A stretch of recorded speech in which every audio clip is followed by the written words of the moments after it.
Um, One of the reasons we're happy to have you is you are right in the wheelhouse of everything that's been going on here the last few days, especially as we talk about innovation. And I think if anyone epitomizes innovation, it's you and your companies. So a lot of questions that have come up the last few days is, how do you encourage employees to be innovative? We've talked a lot here about the frozen middle, how folks will have ideas and they can't get them through. Yeah. A lot of folks will worry about the risk, what's going to happen if I make a mistake. How do you encourage your employees to be innovative? Well, this is a fantastic and important question. To be innovative, you have to experiment. If you want to have more invention, you need to do more experiments per week, per month, per year, per decade. It's that simple. You cannot invent without experimenting. And here's the other thing about experiments, lots of them fail. If you know it's going to work in advance, it is not an experiment. And what happens in big organizations, Amazon's a big organization now too, the Air Force is a big organization, is that we start to confuse experimentation with operational excellence. So operational excellence is one of our 4 key principles at Amazon. We're building a fulfillment center. We've built over 150 large fulfillment centers around the world now. We know how to do that. That is not an experiment. If we build the 151st fulfillment center and screw it up, that's just a failure. That's not the kind of failure we're seeking. We want failures where we're trying to do something new, untested, never proven. That's a real experiment, and they come in all scale sizes. So you need to teach people that those 2 kinds of failure are different. And you need to have, you said something about that hard middle where ideas don't go up. I think this is such an important thing. At Amazon, one of the things we try to do is have multiple paths to yes.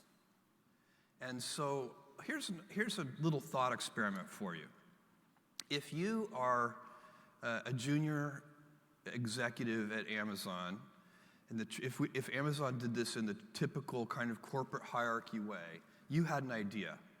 You need to get your boss to greenlight that idea, and then your boss's boss needs to greenlight that idea, and then your boss's boss's boss needs to greenlight that idea. There are probably 5 levels or more before that idea gets the go-ahead. Assume instead that you're an entrepreneur with a startup company idea and you need venture capital. You go to Sand Hill Road and you go to the first venture capitalist and they tell you no. And you go to the second one and they tell you no. Maybe your 20th one tells you yes. You got 19 no's and 1 yes, and you're still good to go. So that venture capital model there's multiple paths to yes. There were 20 people who could give you a yes, and it didn't matter how many gave you a no.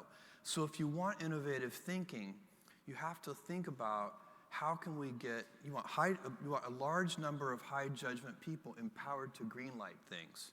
You want multiple paths to yes. And you want a system where, as a junior Air Force officer with a good idea, the first 5 people tell me no, and somehow I can still go pursue that idea. So you got to figure out, that's an organizational challenge that big organizations have to figure out a way to do. And by the way, I get, this happens all the time. I'll say, I don't think that's a good idea, but somebody else will greenlight it. And I'm fine with that, because usually the cost of the experiments is pretty small. Things only get expensive when they work, right? Once something works, you're like, whoa, we need to double down on that. Now, and then the spending can get heavy, and then those become big consequential decisions, and that's where the hierarchy and using the judgment of the most senior people to me, this really helps. Sure.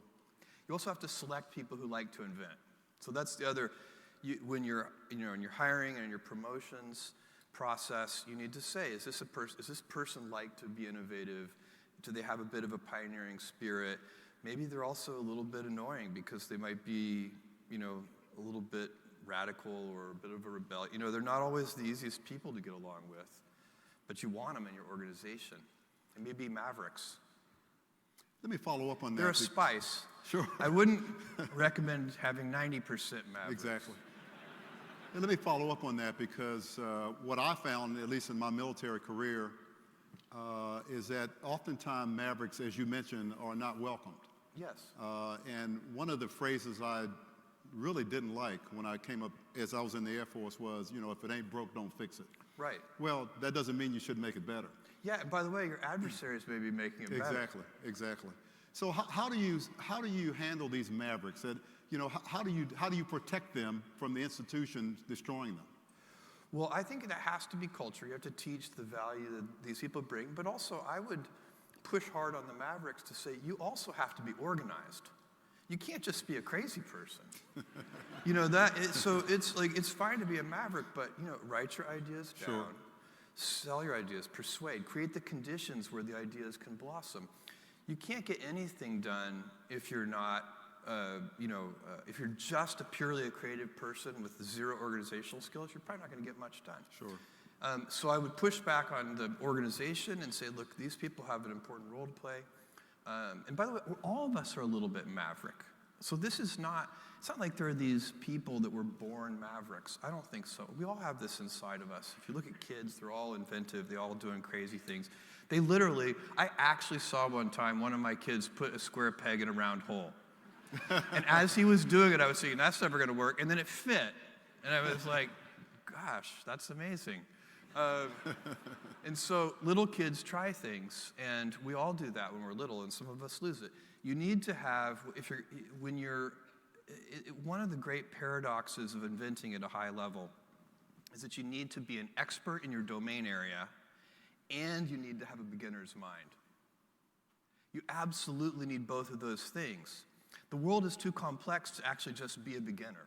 So, I can't, no matter how inventive I am, I can't go invent a new kind of brain surgery. You have to be a neurosurgeon. You have to already know all there is to know about brain surgery and then take it to the next level. The problem is, for many people, by the time they become true experts, they've lost that ability to see things in a fresh way. They've lost the beginner's mind. And so that's another thing. You always need to be stepping back and saying, if I'm an expert in launch vehicles or whatever it is, I need to step back and say, okay, if I were looking at this for the first time, what would I be seeing and noticing? These are just some of the things you need to do to be innovative. Sure. For roughly